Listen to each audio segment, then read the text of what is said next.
ما دام انه على السنه وعلى الحق ما يهمه كلام الناس يصبر. نعم.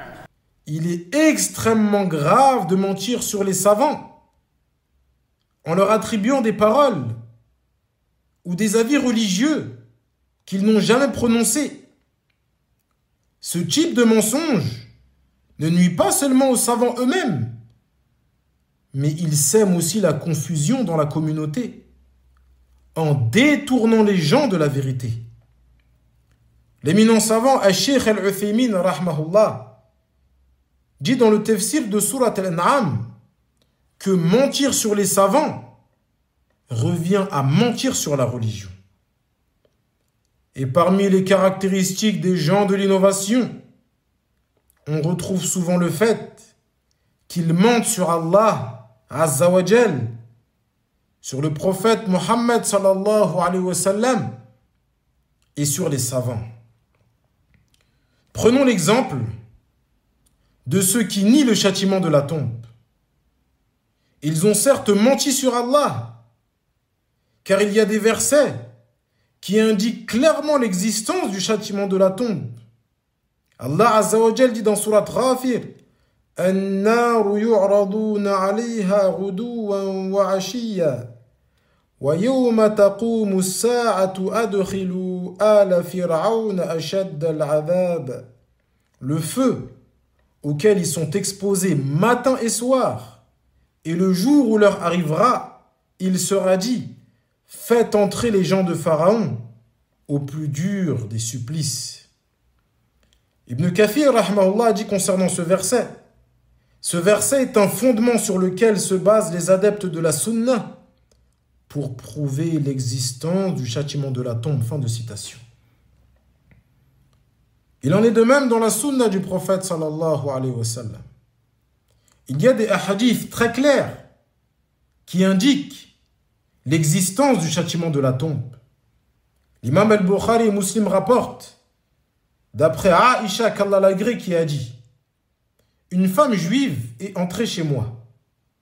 Elle a mentionné le châtiment de la tombe et a dit: qu'Allah te préserve du châtiment de la tombe. Alors j'ai interrogé le prophète sallallahu alayhi wa sallam concernant cela et il a dit: oui, le châtiment de la tombe est une vérité.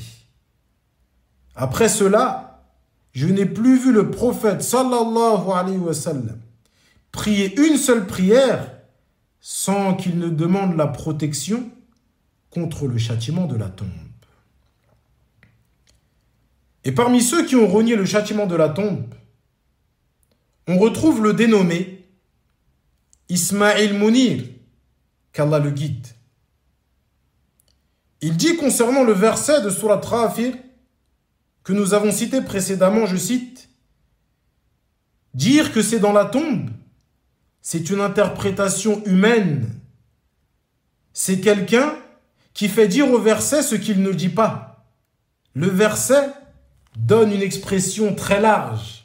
Fin de citation. C'est de cette manière qu'il rejette et nie l'existence du châtiment de la tombe.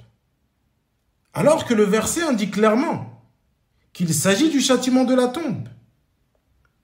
Et même si l'on allait dans son sens, et que l'on admet que ce verset ne le prouve pas, n'y a-t-il pas d'autres versets? N'y a-t-il pas de nombreux hadiths qui l'indiquent? Que fait-il de la parole du prophète sallallahu alayhi wa sallam dans le hadith que nous avons cité précédemment? Oui, le châtiment de la tombe est une vérité. Et le hadith est rapporté par Al-Bukhari et Muslim. Que fait-il du fait que le prophète Mohammed sallallahu alayhi wa sallam demandait la protection contre le châtiment de la tombe? Mais malheureusement, cet homme a été touché de plein fouet par l'égarement et s'est tourné vers la philosophie. Et ses propos n'ont rien à voir avec l'islam. Et lui-même avoue à demi-mot ne plus faire partie de cette religion. Il va même jusqu'à dire que l'islam que les musulmans pratiquent aujourd'hui est une invention de toute pièce. Nas'alullah al-afia wa salam.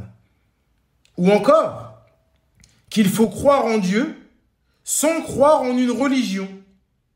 Et que celui qui croit en Dieu, mais ne se reconnaît dans aucune religion, n'a pas cessé de croire, mais qu'il ne suit pas aveuglément. Il appelle clairement les musulmans à la mécréance. C'est pour cela que le musulman ne doit pas être étonné lorsque les gens de la sunna blâment les gens de l'innovation et font preuve de rudesse à leur égard. Car ce qu'ils font est très grave. Certains mentent sur Allah Azza wa Jal et sur son prophète Muhammad sallallahu alayhi wa sallam. Malheureusement, de nos jours, certains musulmans prennent ce sujet à la légère, alors qu'ils n'acceptent pas qu'on mente sur eux ni sur leurs proches.